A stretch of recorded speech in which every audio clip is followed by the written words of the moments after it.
Hello, everybody, and welcome to a session where we are talking over our previous event where we discussed the next steps in preparing for stairs and the social tenant access to information requirements. So the event was a couple of months back now, Mhm. but another really great event where we can get out and speak to some of the lovely folk in the community.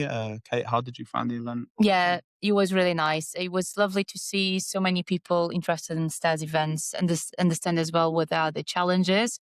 I feel within our presentation, not only we kind of gave a lot of answers away, and the way we will probably in data protection people will help them to achieve and in compliance with this new legislation, but as well to understand what will be the new challenges and how can we help them in the best way we can.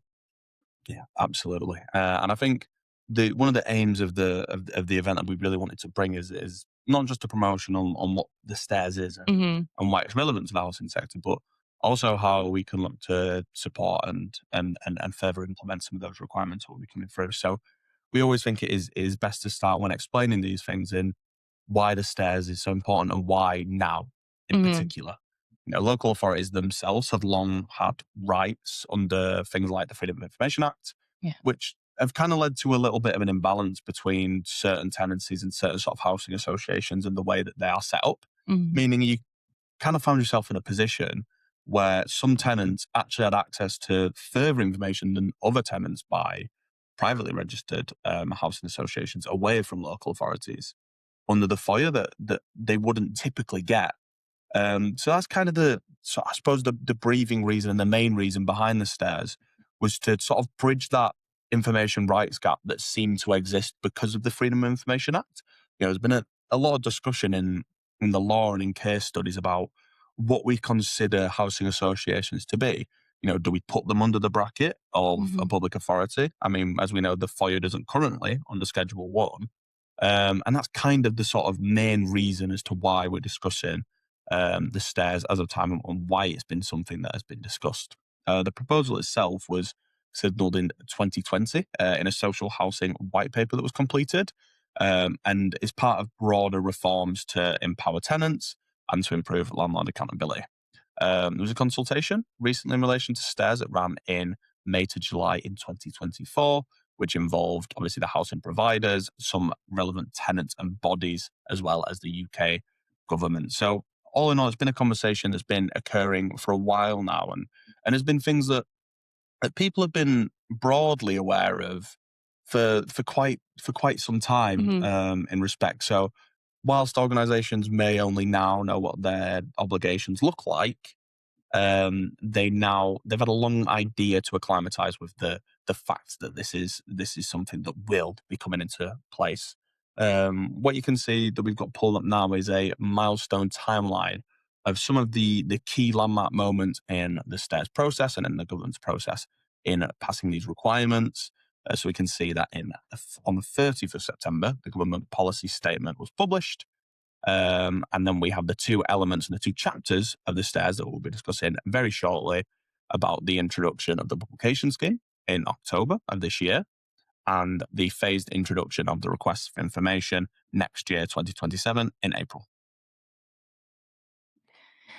It's very important to understand as well to whom STARS applies to. So, as Caine was mentioning, STARS only apply to registered providers, so the housing associations, something that actually with the FOIA, as Ken was mentioning, was being discussed within the decisions and understanding if it was under the umbrella, yes or no. And finally, we do have something that actually applies to housing associations.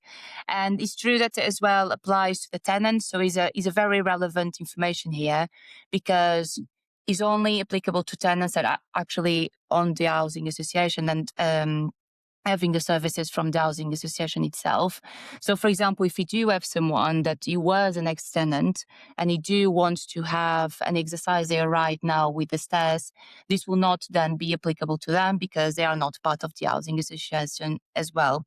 I think it's a quite interesting point here because it's really relevant. Well, obviously, making like wider the scope of application of the stairs, but as well for transparency purposes, because as we were mentioning, is a massive. There was a massive imbalance of power within the FOIA and the other providers and the other tenants that were not within the private ones.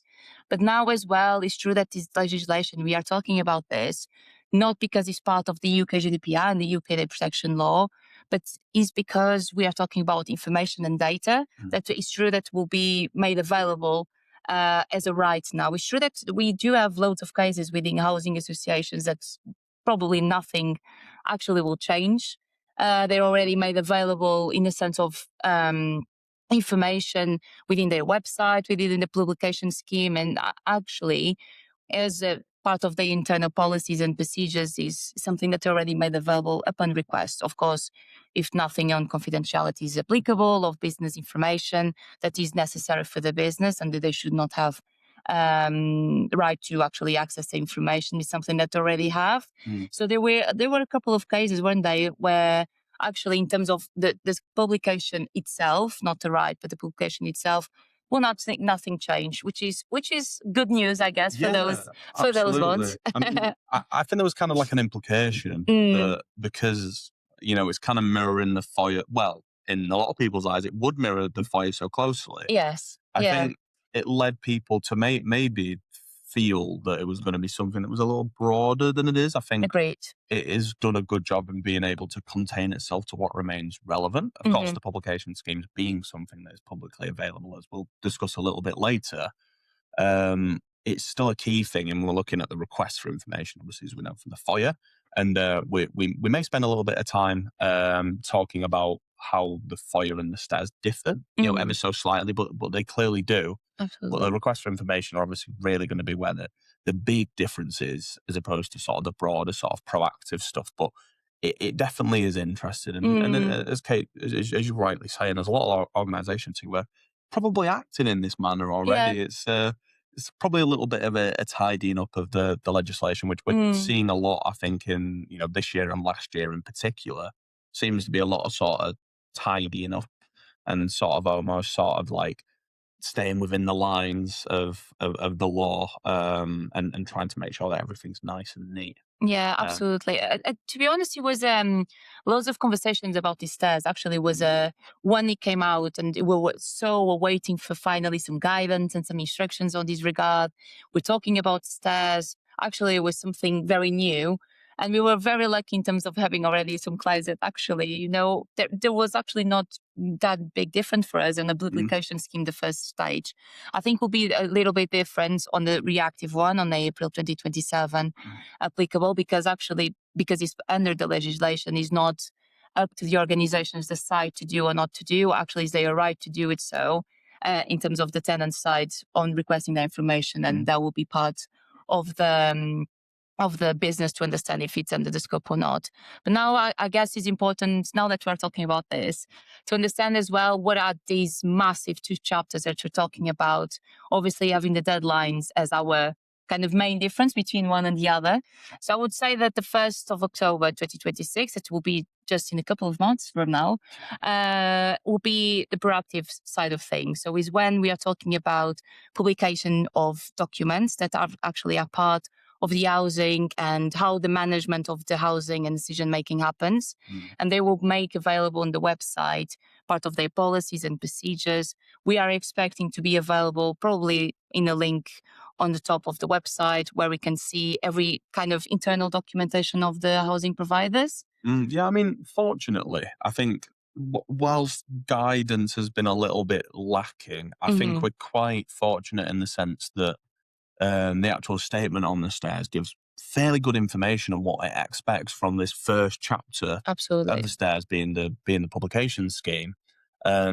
Within the actual document itself, again, as I say, fortunately, it's quite rigid in terms of what it would expect. I mean, there's a little bit of a lingering question in terms of like how deep do you go? Hmm.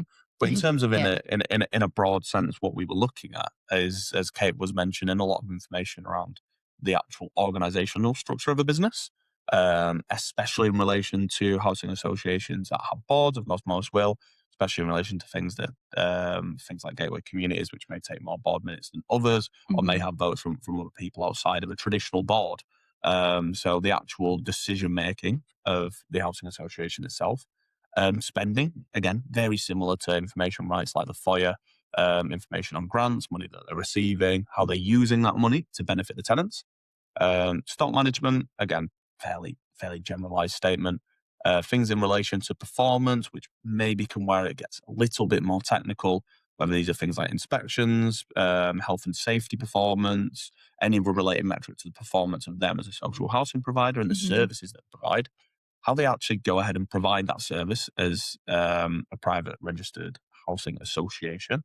So guidance for tenants. Now, I don't really know what they mean by that, to be honest, at first glance. It was something that Mm.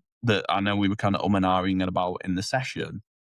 I think that and the other big one was the list and the registers element of it, and then how we expect that to tie into personal Hmm. data. We'll probably talk about it a little bit later, but Hmm. the implication of some of this information here that I've just listed being expected to be published, there's an element of maybe expectancy that there's going to be some personal data remaining within some of these documents, isn't there, Kate? Yeah, and I think is a very relevant point, and I think is exactly now our role becomes bigger Mm. because, as I mentioned before, the stairs legislation is not up to the UK data protection law, but Mhm. obviously there will be a link because we're talking about information, we're talking about data. So obviously, these information that Caine just listed, and you can see as well on available in your screen now, is something that obviously was provided and produced by someone, Mm. and obviously that someone will have a name, you will have someone, and that therefore can be considered personal data by instance, or even tenant information on the property side, as we know can be direct or indirect. So even indirect manners, we can see some personal data be here identifiable. Mhm. So we cannot never forget that it's true that we have this kind of obligation now from under the stairs, but as well as the organizations still have the obligation to protect the third parties' freedoms and rights and freedoms, Absolutely. and to make sure that all these obligations they are connected. And obviously, you respect both rights and freedoms as well as the publication scheme. So when this information comes up, and if you do have any sort of personal data, being names or anything that can kind of direct or indirectly identify someone, make sure that any controller would then provide with the necessary reductions, or probably make the question: shall we publish this and in what format? Because it's true that we do have this information that needs to be published, but is debatable in terms of the format that should be. So you definitely need to make this information available within your website, and it's obviously easier to make it already available within the format this is actually already produced, and without creating new documents. But one point important is you don't need to create new documentation, which means that if it's not available and if you don't have it, is not because it's listed that you need to create it, unless obviously Yeah. by other means you Yeah. actually need to have it I in place. suppose if there's So it's a good a alarm. lingering legal Yes. obligation So other that than will the be like a steps. good checklist, and it will be a good exercise as a checklist to see if you have everything in order, Mm. yes or no. But other point important is to understand, okay, do we have anything in here that actually can be considered as personal information, be actually under the scope of the UK data protection law? Mm. So if we do, it's important then to consider then our elements and documentation and even procedures based on our UK data protection law. Yeah, exactly. And Hmm. one of the big elements of the publication scheme that they kind of clarify is that you can redact records if you believe it's Yeah, necessary. I think that's quite an important thing. I think hopefully the first chapter of the stairs, I think, is the easiest to navigate and the easiest to absolutely. work its way around. Fortunately, we already really have existing body. We have an existing body of information already because it that is the closest thing that we have from the Freedom of Information Act, is that we know what a publication scheme Hmm. requires. We know what kind of work goes into keeping that updated. There's a real key in that phrase proactivity. Hmm. And that's why we kind of have garnered it as the proactive and the reactive, because that is what the publication scheme is intending to be. It is really intending to stop the requesters coming to your door and asking those questions, basically. So one of the really great things that we discussed at the event itself, and we got to speak to some really excellent people there, is actually around the quality of the publication scheme and the benefit of that to a housing association. If you have the ability to create a really succinct, robust publication scheme Hmm. that covers realistically most things, maybe above and beyond what we're talking about what information we need in the publication scheme. Maybe if we're going above and beyond that in the realms of what is reasonable, then in itself we are pushing people towards that rather than these requests for information. Absolutely. We don't want to make the stairs, and the stairs wasn't made to be something that is onerous. So we want to be able to remove some of that, hopefully, in working on the proactive. The more proactive you are, the less reactive you have to be. Hmm. Of course, there will always be times where you have to be reactive, but there's a big stress on that in the session, and that if you can really band together and make a very solid publication scheme, make it super easy to find, then you're probably, in a way, cutting an element of the reactiveness Yeah. of the request for information. Yeah, you just let them know, well, thank you so much for your request then, and you can find that Mm. information within your website, Happy within days. our Yeah. website. So And happy days, and that's it. that's an easier job, It's just isn't it? show, isn't it? Yeah. And then we have the reactive one in April 2026, 7, sorry, that is coming. So here is alongside with the publication scheme that we have the information already available on the website. Now we have our tenants or nominated representatives acting on their behalf. Then they will have the right to request information about the management of social housing. So this kind of comes to information that in principle is not available already in the website. Is something that we need to provide upon request. But there are certain elements and requirements that we need to verify before, as an housing provider, to provide this information to the tenant. Yeah, absolutely. Yeah, so we do need, obviously, as the subject access request, for example, to make sure that the data subject, or in this case the tenant and the requester, is a valid request, and make sure that we are happy with the verification of ID and who is acting on their behalf. It was a very interesting question, I do remember, that we discussed.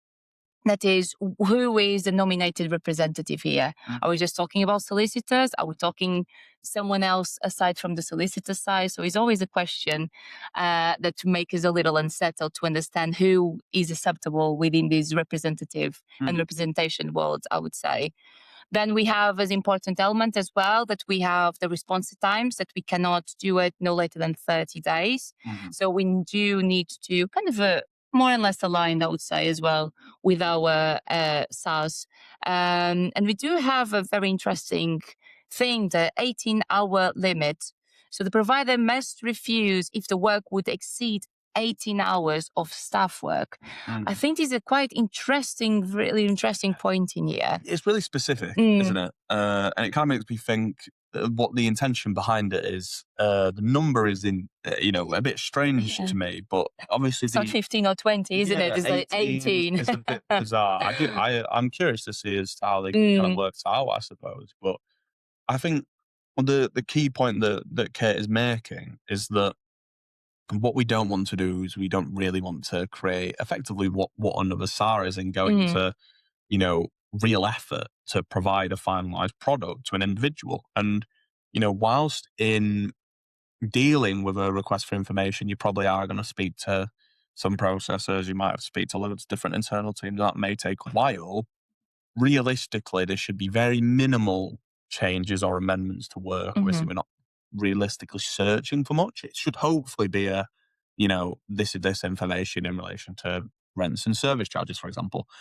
So, I think there is that distinction, and fortunately for the request for information, there are a few. They don't really call them exemptions, but they effectively are exemptions. But there are reasons why you may not fulfill a stairs request, basically.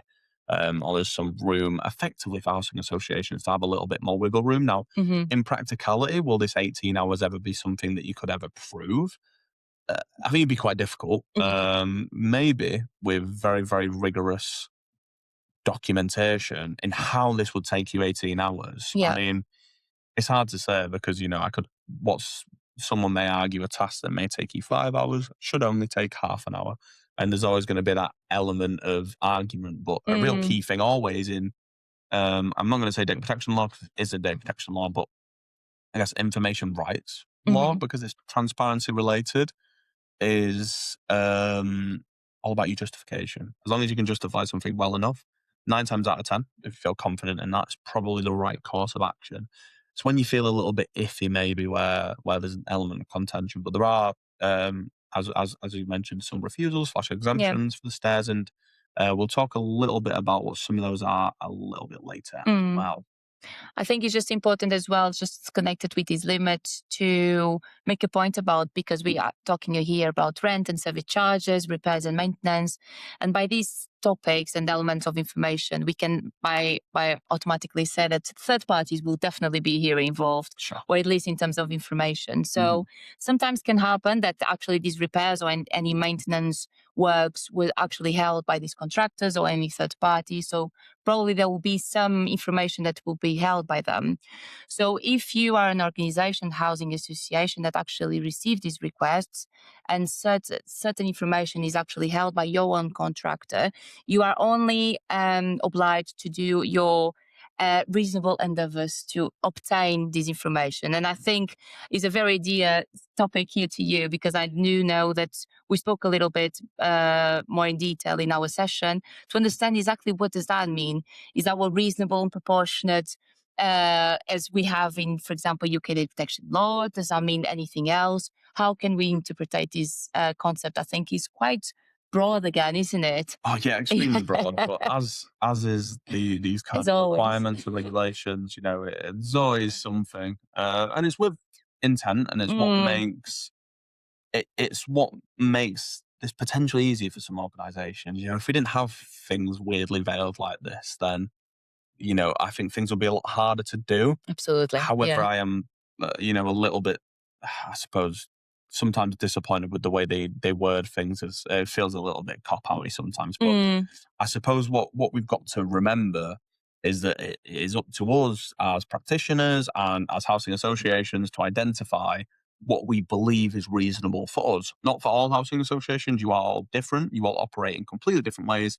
A lot of things may be similar, yes, but staffing may be different. The type of people in which you mm, work may be different. Maybe even some of the legislation may be a little bit different in some cases as well. So you've got to understand what is reasonable for you in that time and in that case, and work backwards from there. Again, as I mentioned, in terms of justification, if you feel strong enough to justify something, I can almost guarantee you're probably definitely on the right lines.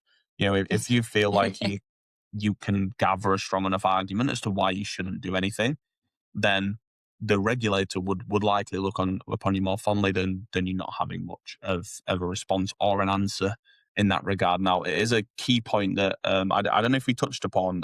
We definitely did in the session, mm, but I don't know if we will touch upon that. So I will mention it just in case. Is that the ICO will pay no part or diligence in the stairs in any way. It is a regulator for social housing who will be the one monitoring this. So don't expect a guidance to come from the ICO. Again, they have no intention to talk about the stairs in any kind of way. We will effectively just be going off the word of the regulator for social housing. yeah, it would be not very nice to put ICO more responsibility than I they don't think already I have. I don't I think don't know they if will they have need any more. time to do that. But now that you are talking about the ICO, actually, I think it's interesting now just to make, and you will see as well available on your screen at the moment. It's very important to make a very clear distinction between three different requests that we can have, Sure. because the three of them involve information, but they are very different. So we have the STARS, we have the FOIA requests, and we have the SARS requests. So would like to explain me then? Of course, of course. It's my favorite things. Mm, I and me and Kate both really. I think at Data Protection People as a whole spend a lot of time with both the public sector yeah. and the housing sector. So we felt like it was right for us really to help and host and run this event, because something we feel particularly passionate about, and we've dealt with very very similar things, I suppose, over the course. So which is why we were so sort of pleased to be able to talk about it. Hmm. I mean, when we look at sort of rights requests, I suppose, as a whole, because that's kind of what it is, Yeah. and we're looking at it in due respect, there's probably three in the main, I guess sort of like buzzwordy things that you're probably going to hear the most from tenants. These are FOI or FOIA requests, so requests on the Freedom of Information Act. We've got SARS, of course, I'm sure you've probably all heard of the SAR, a subject access request under the UK GDPR is one of the many rights that individuals have access to, but probably the one that they will use the most in the Mhm. housing sector. And then also now stairs requests, which will probably start to be referred to as someone making a request under the stairs or somebody making a stairs request. Now, let's have a little chat about what we think the key differences are and what may help you distinguish them. Because I think a key thing is that I don't think people will necessarily be able to word these requests right all of the time. You probably often get very thinly veiled messages about a right, and you're spending a little bit of time thinking, oh, they mentioned the FOIA, but I feel like they're asking for their personal data. We don't want to just fully refuse the request, although we have an exemption under the FOIA. We probably should do the SAR. It's about understanding the differences. So let's talk about what a status request is. Status request applies to social housing providers only and is a transparency requirement that allows tenants of social housing providers and representatives who act on their behalf to receive information about how that provider delivers and manages their service. So I think there's a couple of key points from that. It applies to social housing providers. Tenants and individuals acting on their behalf can only request this information, and it is solely information in relation to how the registered provider delivers those services. That is a status request, or will be a status request from April 2027, or when you choose to implement it, if you choose to do so prior. The FOIA, or the Freedom of Information Act, applies to public authorities. It is also a transparency requirement to allow the members of the public to receive information about how public authorities act, basically, in order as a public authority and what they do in the public interest. Again, to be transparent with members of the public, specifically in relation to funds and how they spend, effectively, taxpayers' money. Now, we've got similarities and we've got differences here. It is a transparency framework. It is in relation to the ongoings of the specific bodies. The difference is one, you have to be a public authority, and two, anybody can make a freedom of information request. So if I chose, I could tonight make a FOIA request to somebody like the Information Commissioner, because they will be constituted as a public authority. Now, in very limited cases, some housing associations are public authorities or are constituted as one, meaning they will have to supply information under the Freedom of Information Act. But most of the time, most privately registered housing associations are not under the FOIA and will be under the stairs. So the distinction is the target audience being that of public authorities and the person who can make the request being anybody. And SARS, hopefully an easier one to explain and understand, is the right for the data subject to access information pertaining to them and them only, as well as a little bit more supplementary information. Now, again, what's the difference here? I mean, I think there's quite a few. Again, anybody can make a SAR, but obviously you have to hold personal data to them in some kind of way, so you're bound to have some kind of relationship with them. But this can come internally from employees, maybe externally from your customers, suppliers even, maybe even someone who just, passed a complaint over, a neighbour, for example. But the difference is you can only supply them with their personal data, so information that relates to them. You'll notice that the stairs, nor the FOIA, reference anything in relation to personal data, and in fact discourage disclosing personal data in any respect. It's actually not under any of either the act or the requirement to provide personal data in any respect, because that is what a SAR exists for. So we know if they're asking for personal data, they're making a SAR. We know that if they're asking for information about the ongoings of you as a housing association and they're a tenant, it's a status request. And if you happen to be a public authority, it is probably an FOI request. Now, that maybe is a little bit loaded. Kay, have you got maybe any key takeaways for? Yeah, I think now is important just to, as you could imagine now from Caine's explanation, thank you for that, but it was great, is obviously here we are talking about information, which means that the first one that we need to understand is, who are you? If you are a public authority, automatically you can exclude one. If you are not, you can exclude the other. So I think automatically between stairs and FOIA is easier as well to kind of exclude themselves, unless you are in the umbrella scheme where you are both a housing association, but you can be as well considered a public authority, but therefore you always be under like any type of documentation that made available. So in principle, it will be always covered by the FOIA side. I think as well within the request, and as we will be able to explain a little bit further, is unfortunately the requests under the stairs or FOIA can be as well a SAR request, so they can be mixed.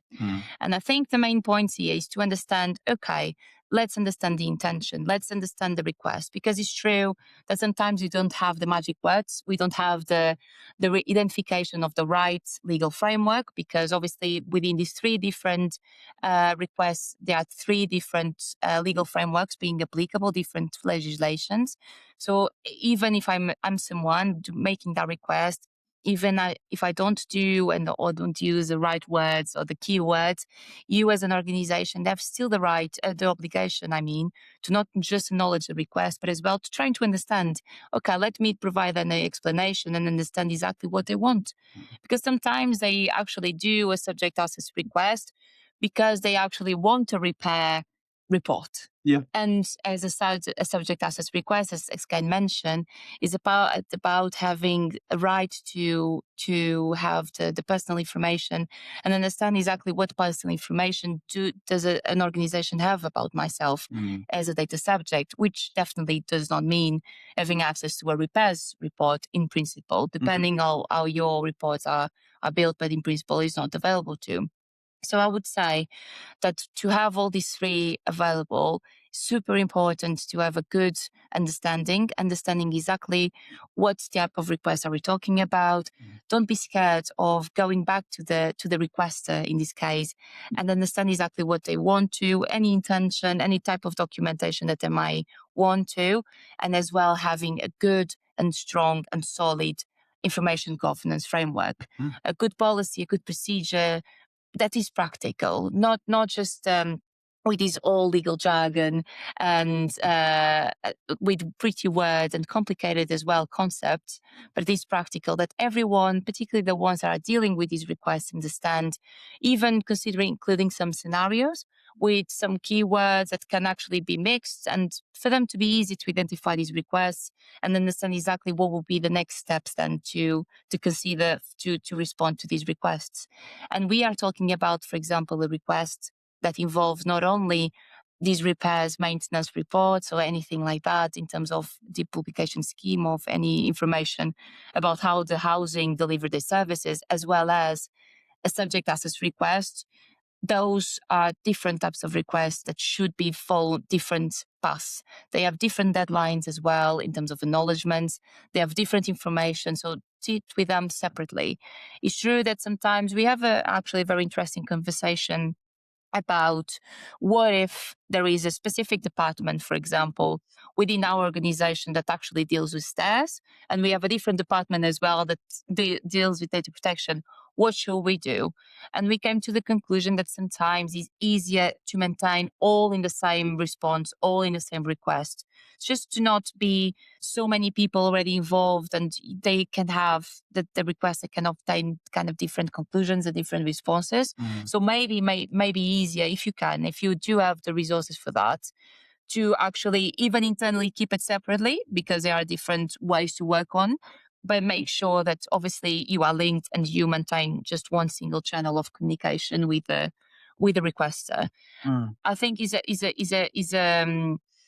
I think on these cases with stairs and the fact that we can have the same organization, some different requests, is very important to have this solid structure within your organization where you have the same department working on the same request, which actually can make it easier because it's all the same information and it's all the same people working on the same things. But it's as well as that you don't need to make available all the same information. So keep it separately. And if you do have any questions, please ask. It's absolutely fine. This is new legislation. It's absolutely fine to sometimes have questions. And I think is better to ask than to just provide information, because once it's there, we will never come back.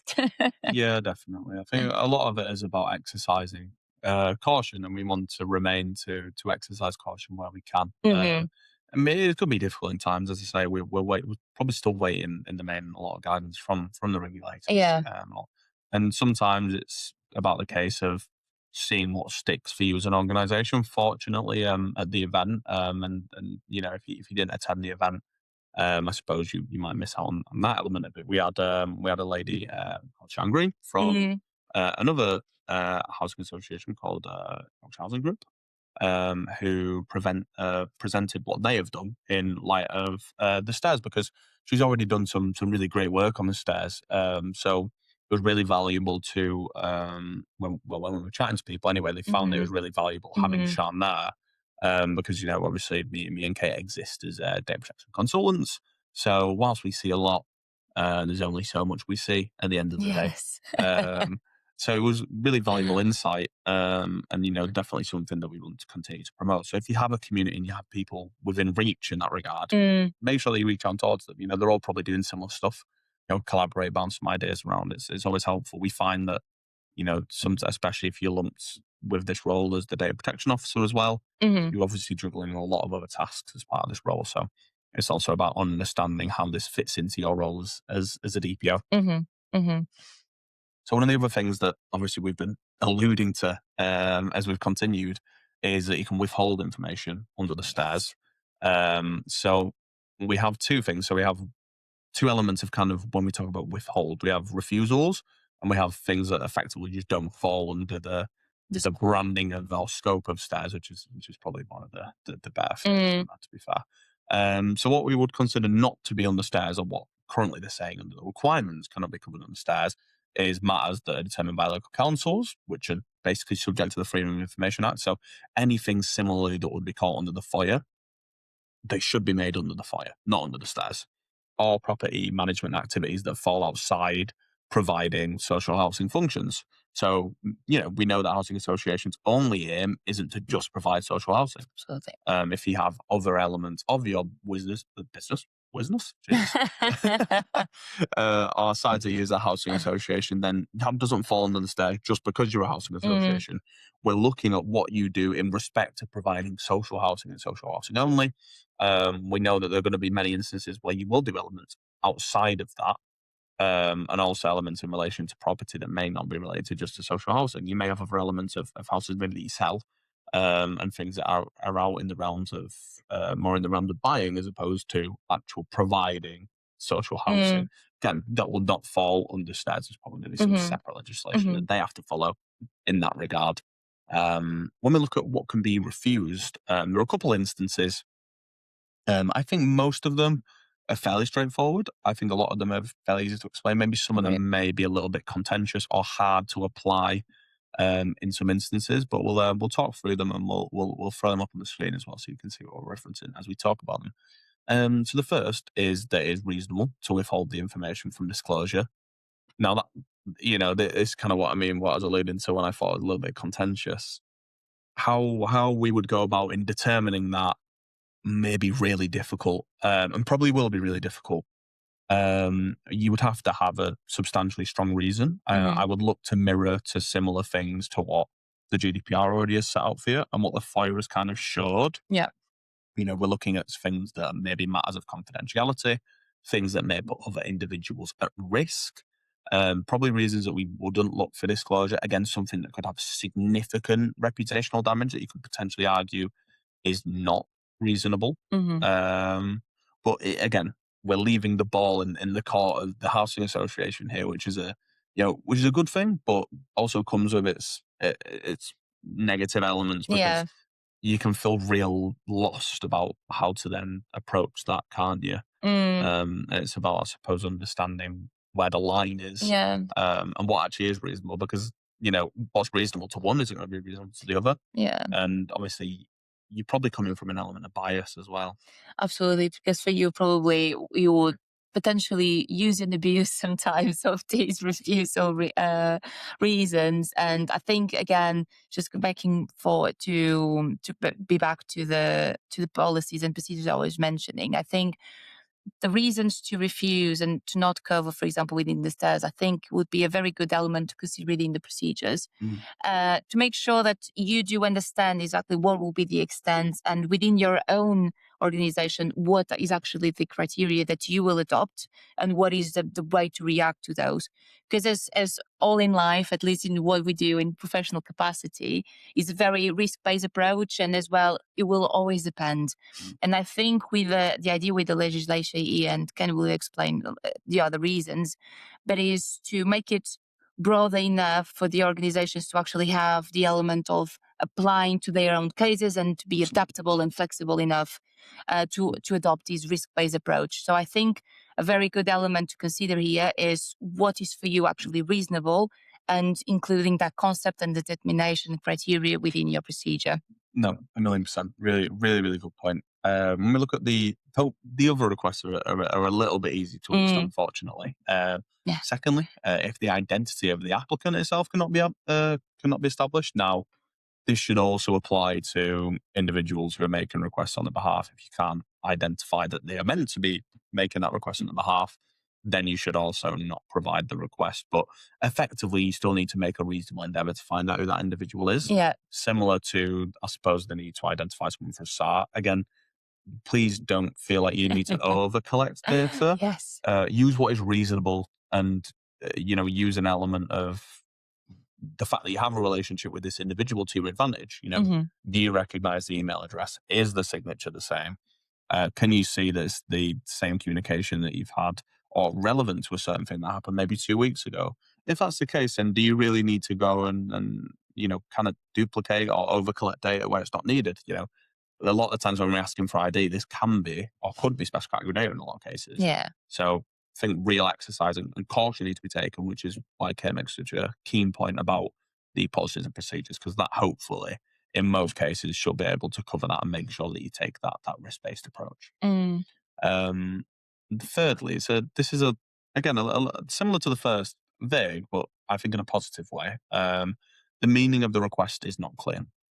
Now, what this means is that effectively, if you feel like you can't action the request based on what they've said, you should still, again, make a reasonable endeavor to understand what this request is, but will give you a backstop if they are unwavering in their vague request. If they're not willing to play ball, hmm. then you have a way to refuse that request, which is nice. And sometimes what you need. And sometimes maybe what the SAR elements can lack sometimes. Would So be good to have no, actually one of definitely. the reasons applicable Absolutely. to the SaaS. So I think that will be helpful for a lot of housing associations. Mm. I think on this, just if I may, it's just important to not to again to use or abuse of this one, because we are sometimes, as we're mentioning before, sometimes the requester sometimes does not know what is asking. Mm, Unfortunately, now we do have the ability to use AI platforms, sure. mainly ChatGPTs and others, and sometimes those requests they just made the point, okay, I want this policy or procedure, can I ask them? And is actually the ChatGPT or any other AI platform that must make the request for them, which means that sometimes cannot be very clear, or sometimes is a little unclear on their behalf, or sometimes it's actually unclear for you because unfortunately you don't have a good procedure in place. So you actually unclear yourself in what is this request. So what I'm trying to say here is don't just refuse the request just because you don't feel that is clear enough for you to move forward. I would suggest in those cases, I'm sure you agree, is to be back to them and understand their intention, exactly what they want to, acknowledge the request and try to help them. Because in the end of the day, the main here, the main goal is actually transparency, isn't it? And you don't want to block the right to them to have any sort of information, because actually that could be considered as actually a red flag. Why? Mm, What are you trying to hide from us, kind of thing? yeah. Is actually you do want to help them. Is more make them understand exactly what they want, because sometimes they instead of a massive request that sometimes you need to scroll down to Yeah. see exactly the extent of the request, they only want a single information, not even probably a document, something that can be resolved within a phone call. So just making not don't use this justification as just refusing per se, Mm, but actually try to be understanding and go back to the customer and yeah. try to understand the intention. Absolutely. It's key. Mm. It's key that we continue to work with the tenants in informing them. They are not going to be as knowledgeable as you, Yeah. within your role, within your expertise, and not as knowledgeable as your team. So it's about trickling that information down Hmm. and making that digestible for them. And if they're making a vague request, why? And then what can I do to clarify that? And Yeah. if they know full well they're making a vague request, then fine. That's where that refusal Hmm. exists, Hmm. basically. Hmm. When we look at the next refusal, it effectively says that the information requested is not considered relevant information, meaning we don't consider it in the scope of the status.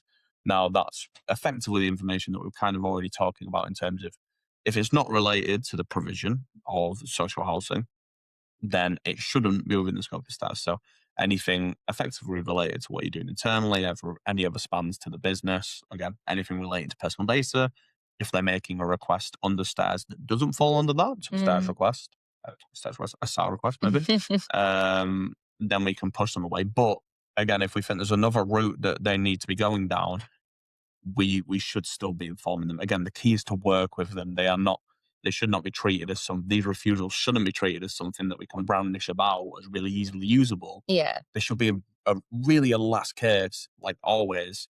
I really wouldn't push the boat out and use these really often, unless you really feel like you have to. Mm. And again, we talk about the next refusal, which is Interesting one. Yeah. the 18 hours of staff time refusal that we spoke about at the start of the session. I know we've already kind of let our thoughts linger on that, but Mm. in probably in practice, you're going to find this is something that you're not applying very often. Mm. Again, we're looking at really excessive requests, really excessive things that would take, a long period of time for basically working with parties, probably searching multiple records, but you should realistically have tools in place as an organization to search for relevant records, how to classify those documents appropriately, make sure that your agreements and your procedures cover working with suppliers. As Mhm. long as you do all these things, then it's not really reasonable that any request would take 18 hours. Yeah. So as long as you make sure that the governance around this is strong, then you should feel like you're never at that point. And if you are at that point, maybe it's a time to look at the procedure internally. Maybe it's time to look at how you classify your documents. Maybe it's a period of time to spend to look at your suppliers and way to Mhm. communicate with them. Mhm. And always treat it as a way to learn a lesson, not necessarily that all stairs requests are going to take you 30 days just because of the fact that maybe the organisation isn't as well equipped to prepare and deal with them as maybe they should be or they'd like to be. Yeah. And we know that's going to be different for all kinds of organisations. Yeah. I think this one is here just definitely for safeguard. It's like safeguard and Oh, for backup sure, for yeah. organizations. I think I am not expecting to see like this to be used many times because, as we were mentioning before, we can not even have the obligation to create new documents and draft new documents. So the housing associations had so much time now to use these stairs legislation coming up and the publication schemes and then the reactive service, the reactive side of things, and to prepare themselves that actually this should be kind of a checklist exercise as well to understand what we have and what you don't have and what should we have. So I think in exceeding the 18 hours, bearing in mind that you don't have the obligation to create or draft new documents, as well as if the requester asks for information that is already available in the website, you don't need to provide that information again. You can just let them know that there actually is already available information within their website. So I think it would be very odd usage of this one, and definitely the onus is on housing associations to actually prove, okay, let me see how did you use the 8 hours, or actually how this will exceed the 18 hours of staff time Mm, in something that actually should already be in place. So absolutely. I think it would just more like a backup kind of thing Oh for the yeah. housing. I think we have two more refusals I want to talk about, and Mm, the reason I bring them up kind of similarly is that I mhm, think they have a really strong tie into the UK GDPR, being that they're very similar to what exists for SARS, being the refusals for manifestly excessive and unfounded SARS. Now, a little bit different in the application, but it mm, feels at a similar vein. When we're looking at the excessive element, we're looking at requests that look repeated. So multiple requests that have been made. Now, it's important to understand that reasonable time should be given after these requests. If I'm making one request out after another, day after day, day after day, then yes, that is probably going to be excessive, meaning we can refuse it. However, if I've waited a year and some information has changed, maybe 6 months, then mm, we should again be potentially taking the view to re-review this. Again, it's where real emphasis comes on a strong policy and procedure and being able to identify when that period of time is when we may kind of reopen that window. mhm. Um, and also there's a little caveat to it that also if they believe that multiple applicants are making it in tandem or in coordination, and that is interesting because it's probably one really, really hard to prove, but may also be able to prevent you from being effectively swarmed with requests for all the same thing. Yes, yes. Um, that there's probably not going to be much harm in providing it if all people are acting in coordination. Mm. It's only really if you know that they're all doing it for the same purposes. But I don't know when a tenants would work together on something and not lie. Mm, probably we could be like I don't know. I'm thinking about now completely worst case scenario processes now.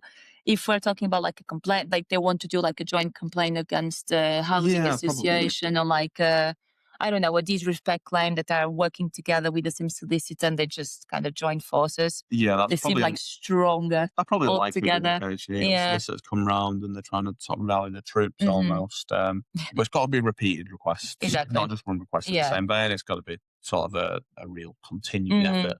And then finally, similar to unfounded, is that the request is offensive or communicated in an abusive manner, which I think is really nice. It sort of prevents staff and on the ground staff and data protection staff and compliance staff to not have to receive communication that they feel is uncomfortable for them or may put them at risk, Hmm. and have to uphold a right if basically someone is kind of throwing that right around. Which again, I don't know how often this will be used. It's probably a lot nicer than unfounded because unfounded is a really, really high Absolutely. bar. And effectively, in the respect of SARS, it means that you have no real need to exercise your right or want to exercise your right. You just want to cause a fuss, basically. Hmm. But this is actually more towards caring about the individuals at the housing association, which I think is really nice. Hmm. And hopefully isn't something people have to apply. I hope it's not going to Yes. have to be like that for people at all. But if it is something, then at least you have that backstop. Yeah. Unfortunately, you have the with the housing association. Sometimes I feel that the tenants are always a little bit hungry, a little bit upset and sad, and they want actually to cause like I don't know. They can be just upset, and sometimes the tone sometimes can be a bit arrogant and can be a little upsetting and causing some trouble. No, for sure. But I do agree with you. I think this should be something actually that the ICO and even the legislation would look into and consider actually making the line about unfounded equal to this It and would be to it would be kind of nice, like but then lower the yeah, bar, isn't it? I Like don't with the subject I don't access think request. I'm not holding out hope, I guess. It would definitely be nice. Yeah, yeah. We do have, as always, as well, because we do have a procedure and something in place, and we have a right. We have the housing associations with the obligations, but as well, sometimes things cannot, they just don't happen to be satisfactory. And we have a compliance route to follow if required. So where the applicant or the request is dissatisfied, they can complain about their why they are unsatisfied with the request. Why did they, if they did not provide the information that they should, if they just completely missed out the point of the request, if they refuse without any further information, they can complain. And they should complain very aligned with our UK data protection law, based on the DUA and amendments to the UK GDPR. They should do complain to the provider first. Mm. So they should try to understand, okay, I'm not satisfied with this. Can you please comply with my request? I'm trying to get this information, this register or this policy or procedure. And then it's up to the organizations and the housing association to kind of carry out a review, understanding exactly, okay, let's see what you are what you have we done and provided to you, and understand what is filed and if actually the complaint is reasonable or not. Because sometimes we can kind of make the point actually you are complaining, but you don't have is completely pointless because there is no boundaries for this. This should be on the 13 calendar days of the reception. So we should carry out the complaint under the 30 days. And we can obviously have the extension of time if it's required and if we do feel that the complaint request is actually founded. And there is a lot of review, a lot of documentation, a lot of steps that we need to review. So then we can then extend our time. But this should be justified. We should inform the request about this extension of time and let them know exactly how, more or less, what is the deadline. Yeah. This is very similar actually with what already happened with our subject access requests. What we have as well is, as Caine mentioned before, is not the ICO, is our housing ombudsman that will be the provider here in terms of the complaints as well, and they will be taking care of the complaint side if needed and if needs to be escalated. So anything you might need from the complaints perspective, that should be then the housing ombudsman to be the escalation point. You probably will see the screen now, and we heard loads of housing real concerns. Actually, the four thoughts that you are seeing now in the screen is something that we heard a lot when the stairs came up, Mm. and we were always listening. They were so scared. Oh my god, what we need to do? What about now? We will struggle because we don't have resources internally to deal with this directly. What is actually the difference between SaaS and stairs? How can we manage both if they are asking for the same? Do we need to provide all? For example, if the same person is actually asking for their personal information and the stairs, can we not redact on the stairs and can we provide within the SaaS? Mm. And there are too many requests, so many different time frames. How can we manage all of this? And I think the answer will be always, for me at least, policies and procedures. I'm very keen to have a very solid policies and procedures in place that actually makes the difference between what is a SAR, a subject access request, and the UK data protection law. What is a STAR request? What are the different deadlines with the different provider? What we need to do? Who is the data subject or who is the tenant if they are eligible to actually to do these requests? Yes or no? As well, alongside with these policies and procedures, definitely training. People need to know what these documents are saying. They need to know what to do if a request came up. It's really important then for them to feel supported as well. Mm. So more than the people dealing with the request, is important that any escalation points know exactly what to do if needed, if they need to react, if they need to escalate the point to housing ombudsman or to do any further steps. What about you? What do you think that would be a good response as well to these concerns? I always think the first point of any kind of process is the identification of gaps or gap analysis. Hmm. Policies and procedures are fantastic. Training is required. They're all things that will build that structure. But what we need to ascertain is do we have the facilities to go ahead and do that currently? Do we actually have the Absolutely. resources in house? What do we have right now? Does it work? And what do we need to get in place in effect to make the stairs smooth, because that's what we want. We don't want it to Mm, feel like something that is over onerous. So strong gap analysis, which then hopefully will link into your broader policy and procedural work, and then we'll, I think, around the endpoint, probably tie into some quality training that you can provide to staff, as well as hopefully some of the useful information that we hope that we've provided in this session and in mhm, the event prior as well. The hope is that you can trickle that down to staff and you can use it as something that's going to be valuable for you guys in the implementation. But our help as a business doesn't just stop there in terms of these events. We really want to do as much as we can to help our customers in the housing space. With the stairs, again, we don't think it's a data protection law, but we think they're so close that we are able to effectively provide our assistance as best as we can.